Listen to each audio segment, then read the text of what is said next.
नमस्कार दोस्तों, मैं हूं श्रवण कुमार दादीच और आप देख रहे हैं पंचायत अब तक। बागेश्वर धाम के पीठाधीश्वर पंडित धीरेन्द्र शास्त्री जोधपुर प्रवास पर जोधपुर पहुंचे।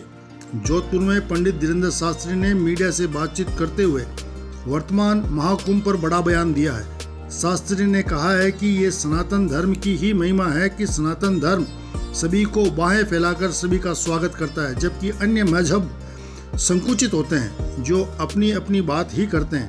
धीरेन्द्र शास्त्री ने कहा कि कुछ लोग महाकुंभ पर भी राजनीति कर रहे हैं जो उचित नहीं।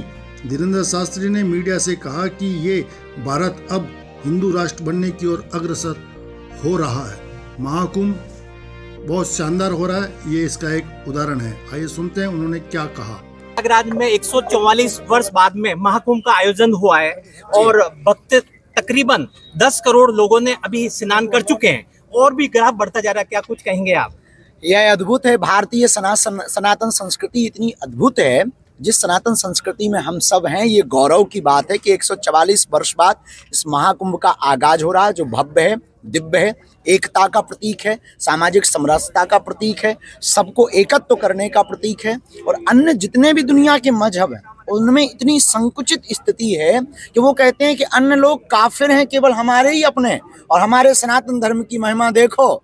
स्टीव जॉब्स की वाइफ भी आकर के कमला बन जाती हैं, वो भी डुबकी लगा लेती हैं, फ्रांसीसी भी डुबकी लगा लेते हैं, अमेरिकन भी डुबकी लगा लेते हैं। और हम उस सनातन परंपरा से आते हैं कि दोनों हाथ फैलाकर पूरी दुनिया का स्वागत कर रहे हैं कि वसुधैव कुटुंबकम, आइए आपका महाकुंभ में स्वागत है। अच्छा, बागेश्वर धाम जी, बागेश्वर सेना एक आप लोग शुरू कर रहे हैं, क्या विस्तार रहेगा, कौन कौन होंगे, कहाँ तक सीमित रहेगी? अभी इस बार हमने 19 जनवरी को आदिवासी जनजागरण महासम्मेलन रखा और पूरे देश के लगभग 22 बसें आपके राजस्थान की गई, जिसमें 1200 आदिवासी परिवार महाकुंभ की तरफ यात्रा में निकले थे। वो बागेश्वर धाम पर उस आदिवासी जनजागरण सम्मेलन में सम्मिलित हुए।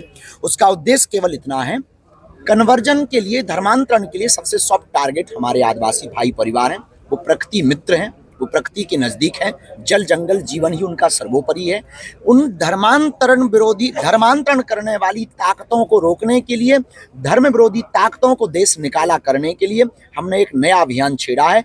हर गांव मोहल्ले में अब हनुमान चालीसा बागेश्वर मंडल बनाएंगे, ताकि भविष्य में, कालांतर में हिंदुत्व के ऊपर अगर कोई उंगली उठाएगा और कोई भी धर्मांतरण करेगा, उसे देश निकाला किया जा रहा है।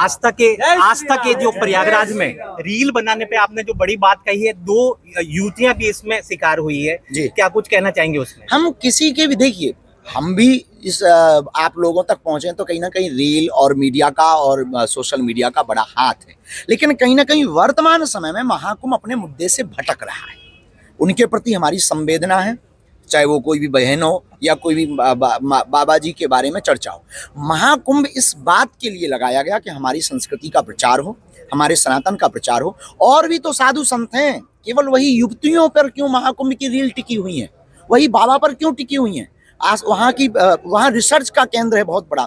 इतने 40 करोड़ लोगों का मैनेजमेंट कैसे हो रहा है, इसका बहुत बड़ा मुद्दा है। ये रिसर्च का बहुत बड़ा विषय है। इतने साधु महात्मा आते कहाँ से हैं, जाते कहाँ हैं, अखाड़े कितने हैं, संगम का महत्व क्या है, हम हिंदुत्व पर काम कैसे कर सकें, कन्वर्जन कैसे रोक सकें, और जो चले गए उनकी घर वापसी कैसे करवा सकें, और भारत को हिंदू राष्ट्र कैसे बनाया जा सके। महाकुंभ इसके लिए रखा है। और हमें लग रहा है कहीं ना कहीं महाकुंभ अपने उद्देश्य से भटक रहा है। रील में नहीं, रियल में जीना चाहिए। वहां और भी महापुरुष हैं, शंकराचार्य हैं, मठाधीश हैं, मठों के आचार्य हैं, तपस्वी हैं, योगी हैं, जपी हैं, तपी जी हैं। इसलिए हम कहते हैं कि जिंदगी में रील में नहीं, रियल में जीना चाहिए। इसलिए हमने कमेंट किया, पर उन बच्चियों पे कमेंट नहीं है, उन लोगों पे कमेंट नहीं। उनकी कोई गलती नहीं।